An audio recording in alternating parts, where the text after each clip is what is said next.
Madam 7 म्हणजे काय? 7 म्हणजे जागा कुठे आहे आणि कोणाची आहे. या मॅडम 12 म्हणजे काय? 12 म्हणजे त्या जागेमध्ये कुठलं पीक येतं. पीकच्या खाली पण आपण बघितलं की जिरायत असतं, बागायत असतं.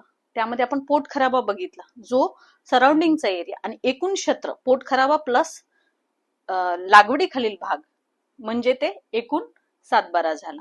जी. फेरफार म्हणजे काय? फेरफार म्हणजे ती जागा कोणाकोणाच्या नावाने पुढे चालत आलेली आहे, म्हणजे कोणाच्या नावागत होतं त्यानंतर कोणाचं आलं, अशा पद्धतीने त्याला आपण फेरफार म्हणूयात. असं सर्च रिपोर्ट म्हणजे सर्च रिपोर्ट म्हणजे 30 वर्षाची त्या जागेची हिस्ट्री प्लस मूळ ओनर कोण होतं, त्याचा इतिहास काय, कायदेशीर बाब काही आहे का त्याच्यामध्ये अडचणी, किंवा त्याच्यामध्ये काही लिटिगेशन आहेत का, किंवा बँकेचं कुठलं लोन आहे का, म्हणजे मॉर्गेज जागा आहे का. हे 8चा अ उतारा म्हणजे काय? 8चा अ उतारा म्हणजे हे आहे की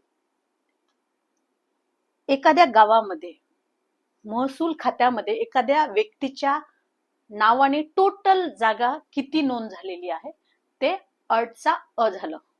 या थँक्यू सो मच. या या या या या